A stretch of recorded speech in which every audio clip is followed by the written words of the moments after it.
Welcome to Deed and Truth, a podcast exploring loving God and loving your neighbor, not just in words, but also in actions, and with the Bible as the source and standard of truth. I am one of the co-hosts, Tommy Morris. As always, I have my buddies in the studio with me today, Mr. Sean Schomer. Hello. And Mr. Scott Vitro. Hey, hey. And today we have a special guest back in the studio with us, Pastor Andy Crumpler. Hello. What's up, Andy? Hi. So just so everybody knows, we are talking about busyness. We were actually going to record this last week, but Andy was too busy. Well, if you want to be honest, we were going to record it back in September, and we were both too busy. Yeah, but we're not talking about that. We're talking about you right now. Yes. Yeah, so, all right, so Andy has done a lot to help me in talking about busyness. Well, look, all right, be honest. He's done a lot in helping me in my head know about busyness. I can't say I've applied everything that you have shared so far, but you do have a lot of knowledge, so we wanted to bring you on and let you just share with everyone. So let's talk about busyness. What do we want to start with? What causes us to be busy? Is that a good place to start? Like, what does that look like, or what are some of our roots? I mean, I think it's just a reality that we're busy. Our culture and our way of life, you know, for whatever reason, just seems like we pile stuff into our life and just busy ourselves with things and events and obligations. So I think the reality is we're busy, all of us. And if we're not, we make ourselves busy. And I think there's many reasons for that. I was thinking of basically when I think of this topic, I think of Ephesians chapter 5, verses 15 through 21, which says, "Look carefully then how you walk, not as unwise, but as wise, making the best use of the time, because the days are evil. Therefore, do not be foolish, but understand what the will of the Lord is. And do not get drunk with wine, for that is debauchery, but be filled with the Spirit, addressing one another in psalms and hymns and spiritual songs, singing and making melody to the Lord with your heart, giving thanks always and for everything to God the Father in the name of our Lord Jesus Christ, submitting to one another out of reverence for Christ." And I think within that verse, there's a lot of observations that are important for us, that we need to observe carefully how we walk, that we need to not be foolish, but understand what the will of the Lord is, and that we do not need to do foolish things like getting drunk with wine, but we need to be busy being filled with the Spirit. It talks about the way we address one another in psalms and hymns and spiritual songs, how we need to have rejoicing and we need to have the Lord in our mind. We need to be encouraging in our words, giving thanks always for everything, and submitting to one another out of reverence for Christ. So I don't think there's anything wrong inherently with being busy. I think that God has designed us to work, that God has designed us to be about his kingdom stuff. And I think when we have the right balance and rhythm of worship, work, rest, relationships, and play, that's fine. However, the feeling of anxiety and stress associated with being busy results when we substitute the pursuit of God's holy call on our life with the will, desires, and expectations of others, self, and sin. And that's where we begin to have some internal rot around this topic of busyness. Yeah, I've got some notes here on Matthew 6. You mentioned anxiety. Matthew 6:25 through 34. "Therefore I tell you, do not be anxious about your life, what you will eat or what you will drink, nor about your body, what you will put on. Is not life more than food, and the body more than clothing? Look at the birds of the air. They neither sow nor reap nor gather into barns, and yet your heavenly Father feeds them. Are you not of more value than they? And which of you, by being anxious, can add a single hour to a span of life? And why are you anxious about clothing? Consider the lilies of the field, how they grow. They neither toil nor spin. Yet I tell you, even Solomon in all of his glory was not arrayed like one of these. But if God so clothes the grass of the field, which today is alive and tomorrow is thrown into the oven, will he not much more clothe you, O you of little faith? Therefore do not be anxious, saying, what shall we eat, or what shall we drink?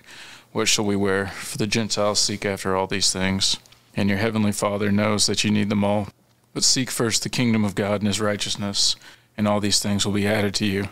Therefore, do not be anxious about tomorrow, For tomorrow will be anxious for itself. Sufficient for the day is its own trouble. And just in there, it says, do not be anxious a bunch of times. And then it gives us a command of, seek first the kingdom of God and his righteousness. In my own personal experience, like, idle hands are the devil's playground. I've heard that said when I was little. And whenever I'm bored, I do dumb stuff. But you can fill your time, like you said, we are busy. We're either busy with, our own hearts and desires, or we're busy with, right here, the kingdom of God and his righteousness. And then after we seek first the kingdom of God and his righteousness, all of these things will be added to you. So yeah, anxiety is a big one. Yeah, I think the verse hits on a very key point, and that is seeking God and his righteousness, seeking the kingdom of the Lord. We need to be about doing God's work. So the busyness is not the problem. The content of our busyness is the problem. Seeking the Lord, seeking first the kingdom of God will result in a life that is purposeful and meaningful, and a kind of busyness that God intends and accomplishes his will. However, when we pursue our own agendas, then our life can be filled with anxiety and stress, and we can be too scattered to even be of use to anybody. And I think that's where we need to really question our motives behind what we're doing and why we're doing it. Yeah, we can search after things of the world, and there's the sin issue of covetousness, wanting the next car, the next house, the next job, the next whatever, chasing after the American dream, keeping up with the Joneses type of deal, all this. And that's just our American culture. That's what we do. Yeah. But yeah, the Bible tells us not to do that. It does. I think too that many people will busy their life, will just do stuff because they want to please others. They can't tell others no. And so anything that anybody asks of another person, they have to do it, or they want to do it because they desire to please that person. And it doesn't matter. There's no filter through which they process the request to say, is this something I ought to be spending my time doing? And I think some of you at this table have some very good illustrations of living that kind of life from what I've heard. And I can say that in my own life, probably the biggest life change I ever had was in 2004 when I was just doing stuff. I mean, I was leading 5 discipleship groups. I was a youth pastor at church. I was discipling a lot of adults. I was doing, the laundry list just goes on and on and on. And I was sitting in my office one day on the brink of a meltdown, and I just almost audibly heard the Lord say, hey, you're not Jesus. You didn't die on a cross for anybody. If you die tomorrow, everybody's life will go on as usual. And that was a real eye-opening wake-up call to me, which I believe ultimately led to me coming to Live Oak, because in that moment I realized that I needed to do the things that only I could do. I can only be a husband to my wife. I can only be a father to my children. And that's where I needed to be really expending the majority of my effort instead of being everything to everybody else. So the interesting thing about this is the first two things we talked about, we really see, I'd say, like clear-cut sin, right? Anxiety that stems from fear shows a lack of faith in who God is and his provisions for our life and his sovereignty over our lives. And that fear and that anxiety can be sin because it's the lack of faith. Anything done without faith is sin. Also, the covetousness, obviously striving to constantly go because you want to keep up with everybody else in society and have what they have, the bigger house, the nicer car, all of that. That's sin, But I think this third thing that you brought up here, Andy, is not so obvious because the things you're talking about are good things, right? You're talking about leading multiple Bible studies. Bible studies are good. You're talking about leading a youth group. That's good. Yeah. Like, these are good things. And so I think in those kind of situations, the lines aren't so clear cut, to say I shouldn't be doing this, because we can more easily justify that in our minds. Yeah. And I think as someone who's been on staff at churches for I can't remember how many years now. That's how long it's been. I'd have lost my mind. Is that I see a lot of ministers, pastors who are not able to tell the difference between what's God's work and what's something they're doing on their own. Because so much of what we do or strive to do is about holy things or holy sounding things. But one of the difficulties of busyness is that we can spend all of our time doing temporary things instead of eternal things. And so one of the big revelations of my life in that shortly after that time of just God saying, you're not Jesus, you didn't die for anybody, is that I needed to pull away some from my administrative work and spend time with people. Just knowing that that is the calling of a pastor, it's really about people. And because I'm wired the way I'm wired, I enjoy a closed office and papers and pencils and spreadsheets. And sometimes I need to put all of that down and go just spend time with people and talk about Jesus and encourage others in their life as a father or as a husband, as a friend. I need to talk to somebody who's in crisis, because that's where God does so much of the eternal things in what I've been as a pastor. And yet it feels like if we spend 3 hours talking with somebody that we didn't get anything done. And that's super confusing, and it shouldn't be. The greater work is the spending time with people. The difficulty is it's hard to measure the results when you're spending time with people. I can tell when I've balanced the checking account, and I can tell when I've entered all the whatever, and I can tell when the spreadsheet's complete, but I never am able to look at another person and go, oh, done. Wouldn't that be nice, right?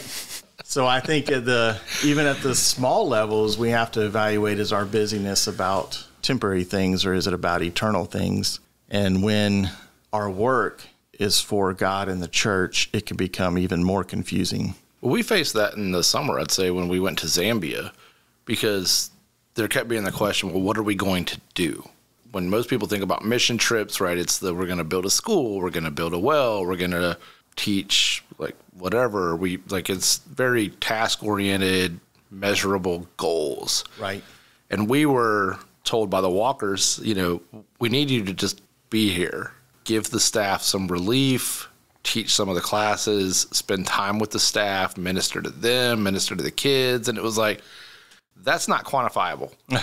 So how do you know if you're doing it right or doing a good job? And so that became kind of hard, because I think we are wired in those situations to want to be able to look back and go, okay, I can see what I accomplished. Yeah. Sean, I don't know, like you went, so how did that feel for you in that sense? I had a lot of people when I came back asking me, like, at work, they're like, so what'd you build in Africa? And I was like, I built a disc golf basket out of a tire and a pole. But other than that, like, I played soccer with some kids. I gardened with Benson. I hung out with the SLT kids. We played Uno, talked. They showed us around the garden, and they're like, you went to Africa to do that? I was like, yeah, kind of. I thought you were a real missionary. Yeah. Yeah, well, that kind of reminds me of something another elder in our church told me one time. It was very wise, very simple, but I was struggling with something that, my wife and I were really busy in, and I kept telling him, I was like, it feels like I'm failing. Like, this whole thing has felt like a failure. And he just simply told me, he said, life is not about, wins and failures. It's about your obedience to that call. So even going to Zambia, it doesn't matter if there was some definition of done or, I built some house or done, did something. It was about you guys were obedient to that call to go. And ultimately, it's really all that matters. And Andy, I wanted to ask you too, because I think busyness can sometimes bleed over into control issues. And so, especially because I struggle with this myself, and I want to kind of hear it from a ministry perspective, but have there been times when you're busy because you want control of something? Or because, like, for me, sometimes there are things where I'm like, well, I know how to do it.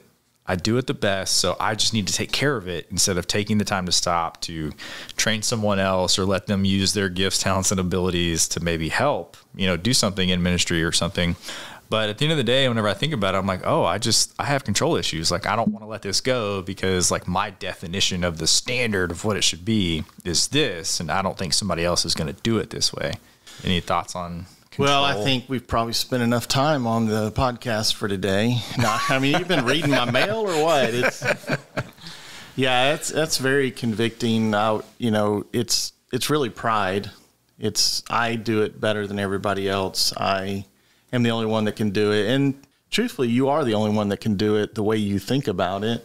Yeah. But what I realize is that when I make myself release those things, oftentimes other people do it much better than what I would have done. And so for me, it's a difficult task to know how much to release, to whom to release it. And it's been a real journey in my own life to try to go, this isn't going to be done the way that I think it should be done, but I need to quit worshiping the way that I think it should be done. That's not always the best way. And probably that's rarely the best way. I just think it's the best way because I thought of it. And if I thought something was better, I would think something else, right? Our pride can cause us to be really busy because we are being perfectionist in the way that we want things done.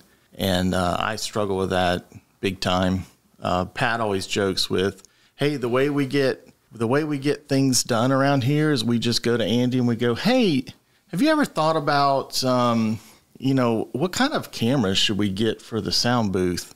He said, I'll just go to Walmart and pick something out. Then he says, and Andy will go, oh, no, let me research it. We don't want to be wasting money. And, they abuse my pride here and take advantage of it. So I know that tendency in myself, and it is a wrong thought process that leads any of us to think that we kind of have the corner in the solution.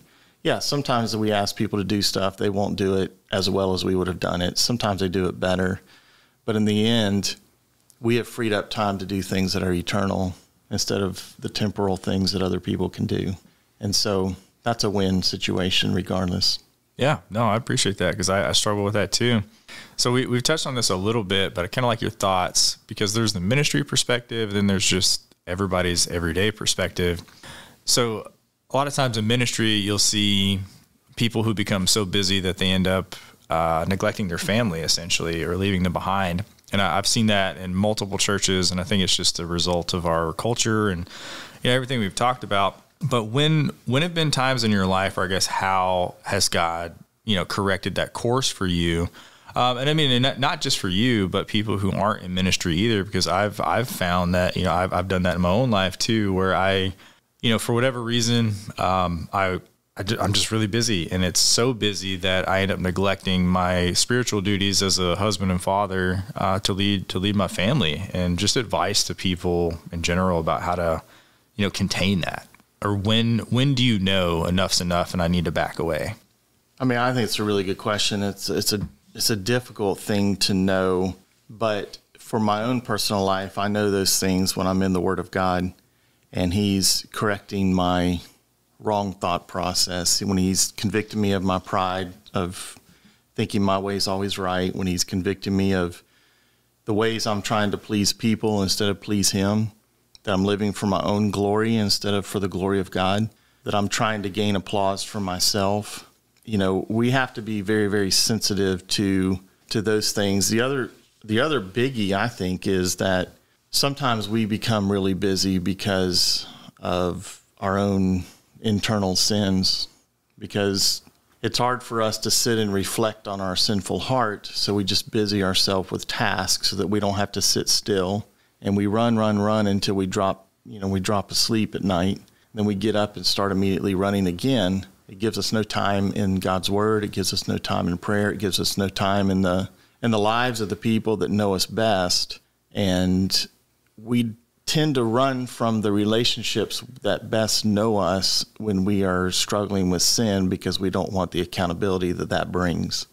J.C. Ryle, in his book Call to Prayer, had this quote: "A man may preach from false motives, a man may write books and make fine speeches and seem diligent in good works and yet be a Judas Iscariot. But a man seldom goes into his closet and pours out his soul before God in secret unless he is serious." And so I think the biggest solution to that is being in God's word and being in prayer and being accountable to other people. The other thing is I think men have very few relationships where they talk about substantial things. Yeah. And I think that as men, we have to pursue the kind of relationships with people that are going to ask us difficult questions. They're going to ask us about our purity. They're going to ask us about, are we studying God's word? Are we just allowing our eyes to cross the words? Or are we really digging in? What is God teaching us? What is God saying to us? We need to have men that can pray for us. I think men especially just have incredibly shallow relationships. And I think we can be overly content with that. Yeah, and God gave us like a special ministry as men, you know, fathers and husbands, especially. Being a husband and a father, that is your first priority, your first special ministry that is like given to you by God. Husband first, and then father, you know, because eventually your kids are going to leave. But, you know, close second, father.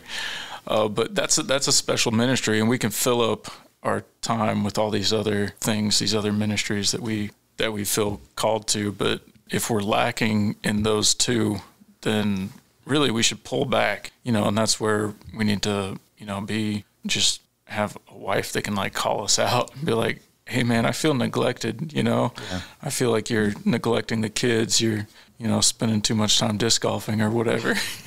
And, but anyways, like, is this confession, by the way? Or? Maybe. I'm not married yet, but yeah, that is a special ministry, the husband and father. And if we're lacking in those, if you're just overflowing and you're just nailing it, you're doing such a good job at husband and father, you know, and you can go out and do some street preaching or whatever, great. But if you're lacking in those fields, then I think a practical application would be to like just draw back, kind of prioritize your ministry, your to-do list, so to say. That takes what you said was just very insightful, but it takes a tremendous amount of self-control and takes a tremendous amount of responsibility to know. I think as men, many times we will pursue our job and work hard at those things outside of the home because it's far easier for us to succeed with people that don't really know us. Whereas we can go home and feel like a failure. Our wife knows us. She sees our faults. She sees our failures.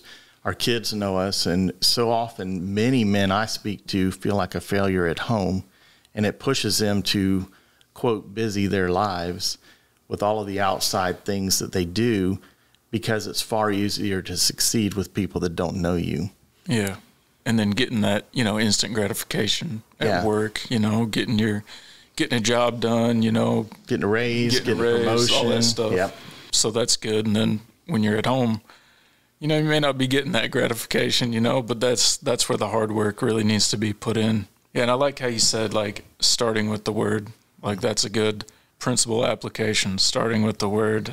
Mark 1, 35 through 38. And rising very early in the morning, while it was still dark, he departed and went out to a desolate place, and there he prayed. And Simon and those who were with him searched for him, and they found him and said to him, "Everyone's looking for you."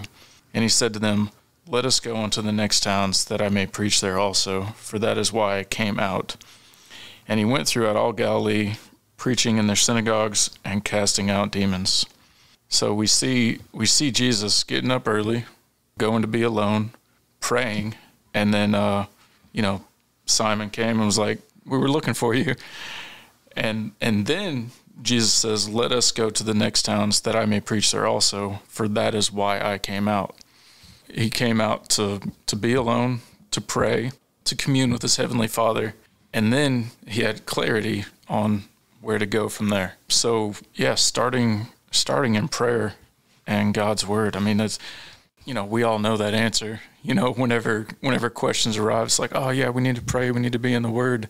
But actually doing it, you know, like putting your nose to the grindstone and doing it. Yeah. So I think it's interesting that, you know, talking about these two things back to back. I think when life gets busy, the two things you two just talked about are the first two things that suffer.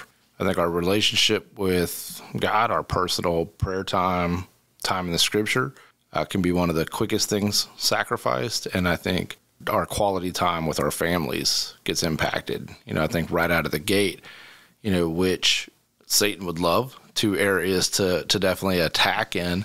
And so I'll have a little confession time, because a lot of talking about this and wanting to do a podcast on it came through some of my own personal things this year. I took a 6-month hiatus from the podcast. And a lot of that stemmed because at the beginning of the year, life was busy. Things were completely chaos. I was trying to do way too many things, going to school and trying to write and doing the podcast and work full time and all these things. And yeah, my personal prayer time suffered. My time I would read for studies, but I wasn't reading just for my personal time with the Lord. But then my time with my family, I remember Helena saying, that she wasn't upset with the things I was doing. They were good things. And even though I would spend time with the family, the thing that she said that was kind of like a big wake-up call for me was, we get you, but we're getting your leftovers. And that was like, wow. Like, I'm sitting here thinking, we're good. I'm giving you time. Like, I'm here. And she's saying, yeah, but not all of you. Not your best. She was telling me, like, the church gets your best.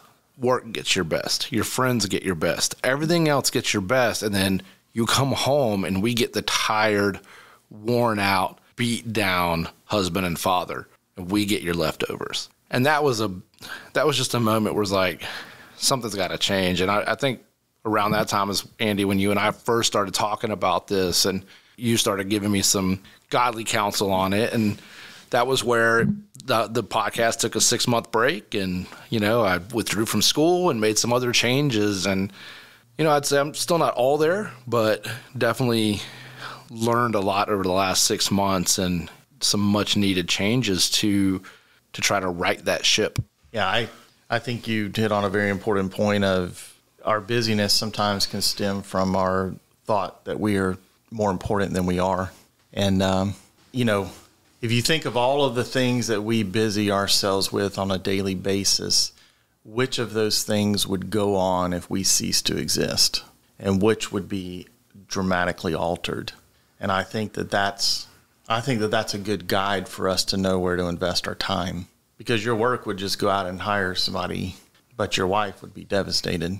So I think it's a good thing for us to evaluate how important we think we are to the various things. I know that all of us love to think that if we cease to exist, that the jobs we do would be enshrined in gold with our name underneath, and that nobody else would ever be, our jobs would be retired because nobody else could ever do it the way that we do it. And I think some men literally think that way. Well, the truth of the matter is, if we drop dead at this table today, every one of the places that we work would go out and hire somebody else tomorrow. And, there might be some people that mourn us or cry a little bit. But the only people who would struggle a year from now if we drop dead are the ones who we are close to, who we have an impact in their life. And that's where we need to focus our attention. So, yeah, I think as I've gotten older, I've been able to have a better view of my own importance. Because when you get older, people don't like you as much. So, so they can't wait. That's why as you get older, what's been going on with me? You drop your filters, you begin to get a little mean to people. No, I just think as you get older, you have a better perspective on what's really important.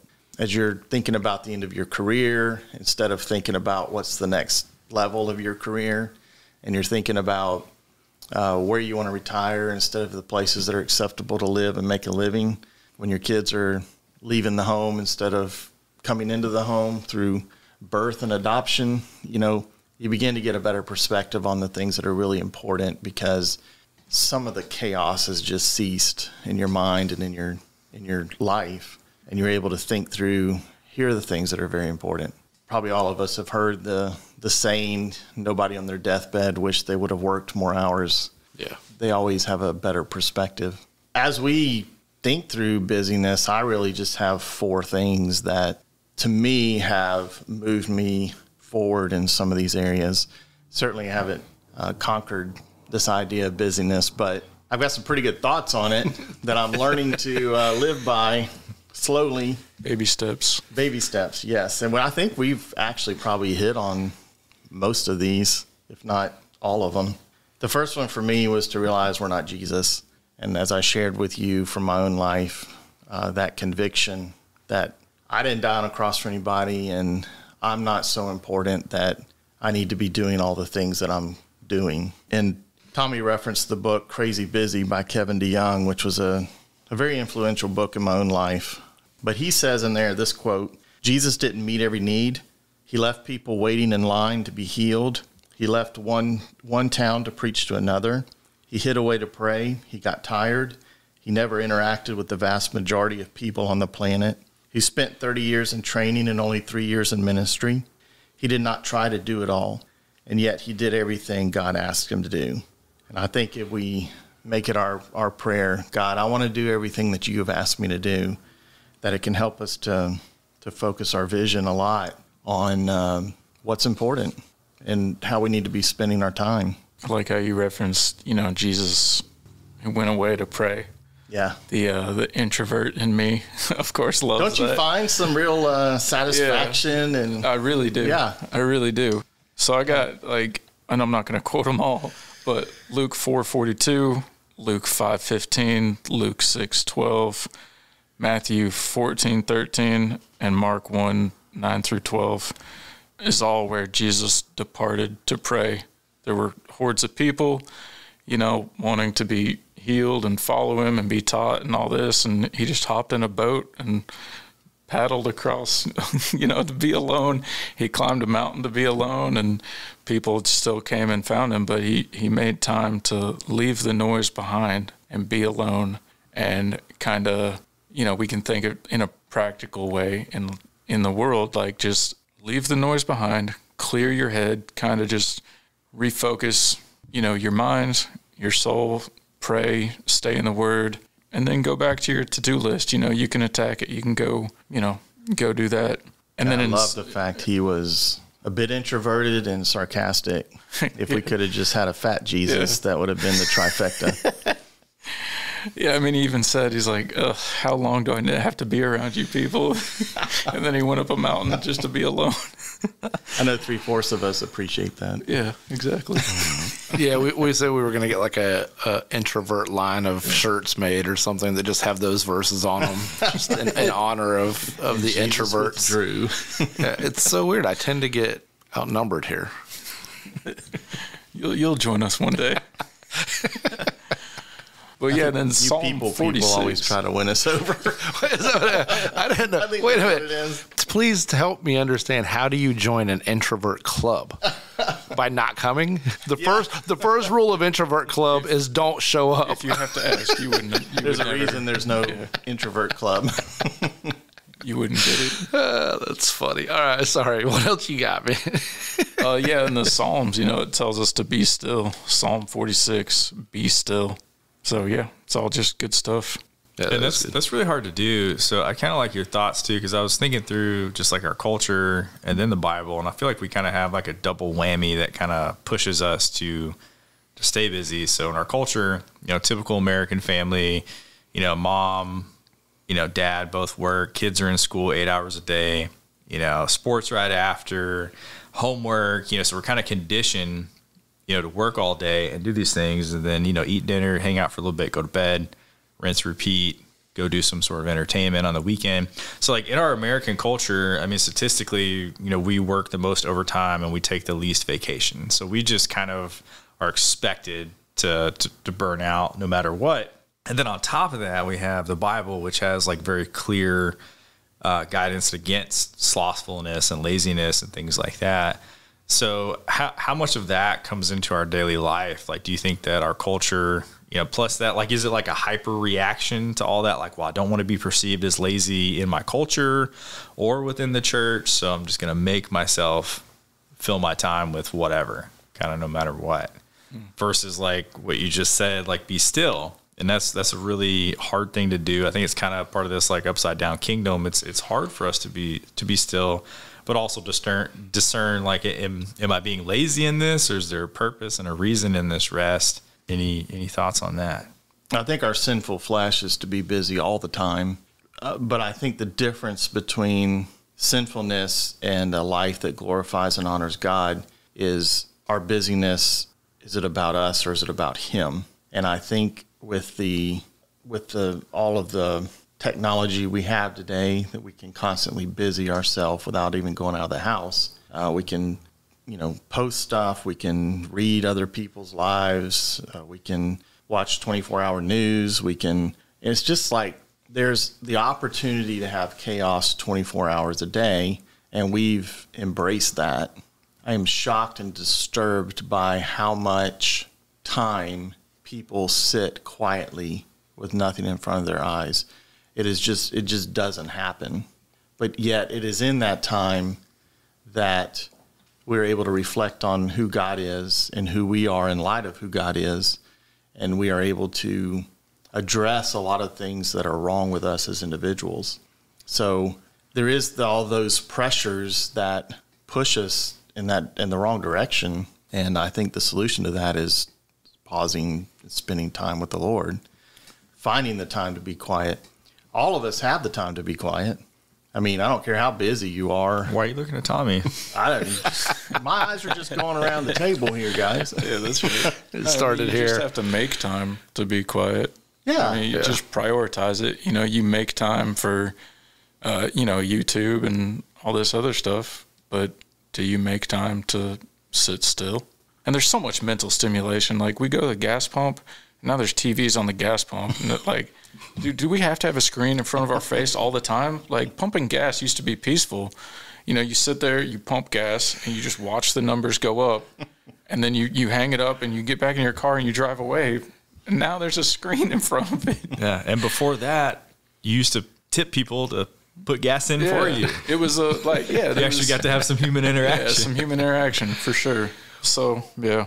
So, Andy, going back to what you're saying, one of the things that I do want to point out from Kevin DeYoung's book that he talked about was that busyness starts long before we're actually busy doing stuff. That he brought up that it starts in our mind, because he had some point where he realized that he had taken some time off, and yet he still felt like stressed or kind of worn out, as though he had been busy, even though he took a day and didn't do anything. And he came to this realization that his mind was just nonstop about the next thing he had to do and the next thing and the next thing.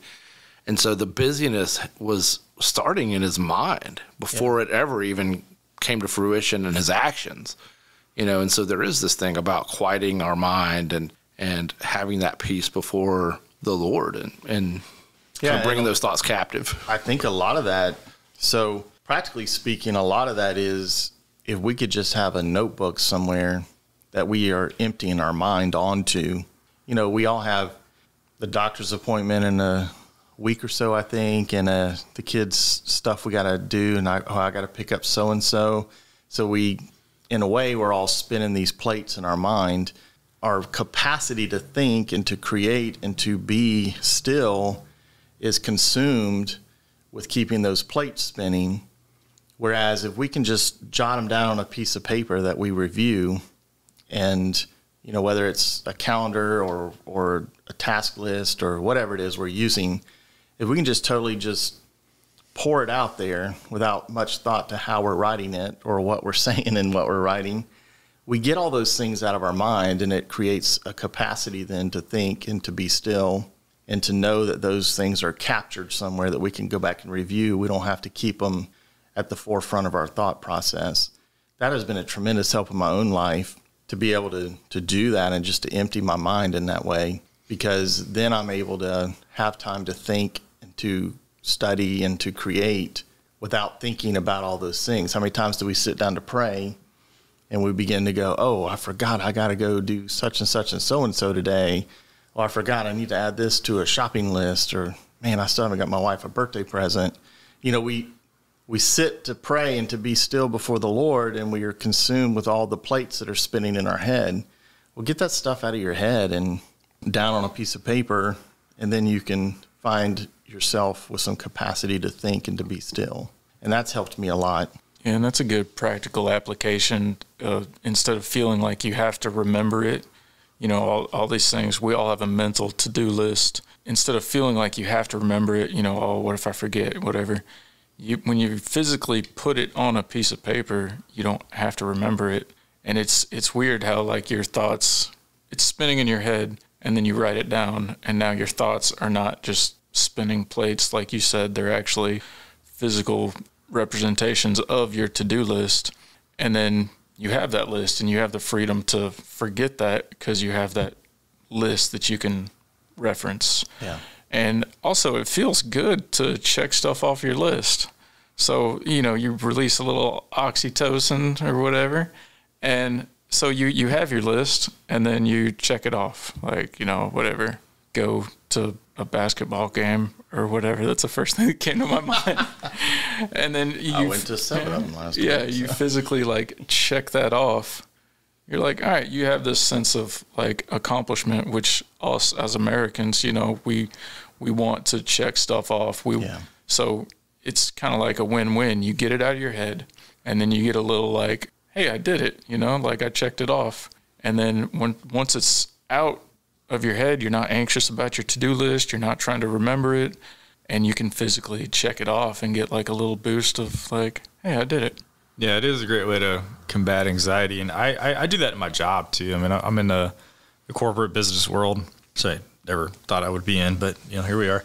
But it also gives you an opportunity to rack and stack priorities. And that's what I have to do. You know, even just in my job is write everything down and say, okay, I got to get this one done first. But it also gives you the opportunity, and sometimes you feel really silly because, you know, you think like, oh, I'm so overwhelmed. Then you write everything down. It's like, oh, I've got like 5 or 6 things to do. Like it's really not that much. It's not that bad.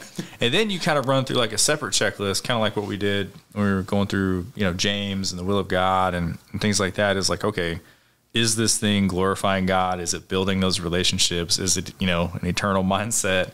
And sometimes you can look at your list and be like, oh, this is really dumb. Like, this is something that just needs to go. Like, I don't need to check this off. It just needs to get out of my life. And there's a lot of freedom in that too, of being able to do that. So yeah, I love that approach too. Well, I'll continue this list because if I'm listening to this podcast and I hear somebody say there's 4 things, I'm probably going nuts about now wanting to know what the rest of them I are. remember that you had 2 more. I have 3 more. You have 3 more? Yeah. Oh, I thought you already gave 2. Well, the whole making a list wasn't one of them. Oh, okay. That's maybe a sub Did you one. check it twice? Yeah. I wasn't going to say it, but it was almost Christmas. That's nice. Thank you very much. All right, well, go ahead. You have 3 more. Yes. So number 2 is that I want to make sure that I can do only what I can do. So I'm a husband, I'm a father, I'm a pastor at Live Oak, and I'm striving to represent Jesus well to the people that I interact with. And those are the things that only I can do. Everything else I'm pretty replaceable in. So I want to make sure that what God has called me to do and the tasks that he has given me within those relationships, that I'm making those things a priority and not the temporary things a priority. Number 3, I want to work wisely and plan discerningly. God has asked us to work for his glory and for eternal things and not the temporary. And so I want to constantly evaluate what is consuming my time and consuming what is going on that list to see if that's something that only I can do or if it's something that somebody else can do that frees up more time for me to do what only I can do. So I think that's a very important part. And the 4th thing is that I want to commit time to God's word and prayer every day. And that's really what purifies and focuses my vision for what I do that day. So being able to read God's word and to know who he is, his holiness, to be able to know who I am, and it makes me grateful for him, and it makes me more focused in the way that I spend my time that day.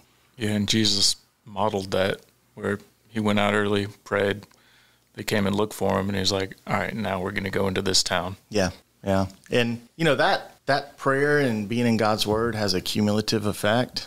It's not something that I think we get up from that time and we go, ooh, I'm healed or I'm different. It's something that when we've done it every day for a month, we go, you know what, I'm sensing a change in my heart and in my mind. And when we do it every day for years and years and years, we find that we have a very focused mindset on those things that are very important. So being convicted about going 6 months without opening God's Word and then going that day and opening God's Word, it's not going to necessarily have a noticeable impact, though I have never studied God's Word and been, regretted that time. But I think the multiplied layering of that practice and that discipline is where we begin to see dramatic change in our hearts and our lives.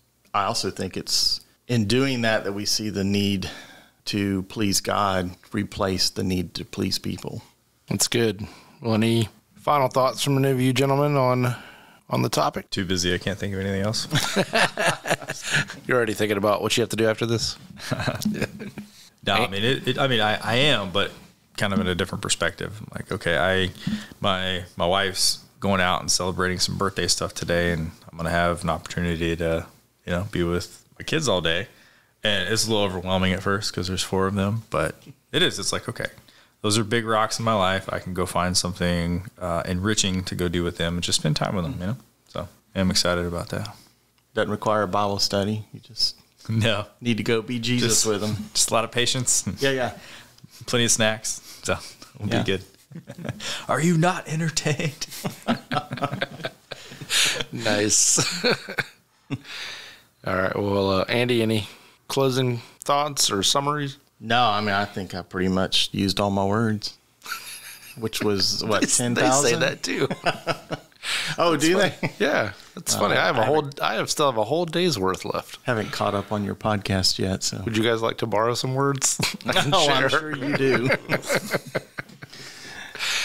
Well, we thank you for coming back on and dropping some knowledge. Well, I needed to get in here before you started doing video. One day. It was good to be with you these few episodes.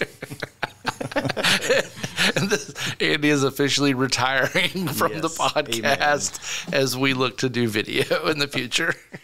Can we just do like a cardboard cutout of you? Yes. And then, you can like call in and just voice over. I can do some edited script work for you. We might do that. All right. Well, thank you. And, appreciate it as always. Thank you for the godly counsel and wisdom and just pointing us back to Christ and to his word. So thank y'all for your friendship. Yeah. All right. Well, thank you for listening. We're dropping new episodes every Monday. Be sure to subscribe on your favorite podcast platform so you don't miss an episode. Go ahead and connect with us on social media. You can find us on Twitter at Deed_Truth and on Facebook, YouTube, and Instagram by searching the Deed and Truth Podcast. You can also check out our website, deedandtruthpodcast.com, where you can leave us a voicemail, leave us a review, and connect with us there. All right. Till next time.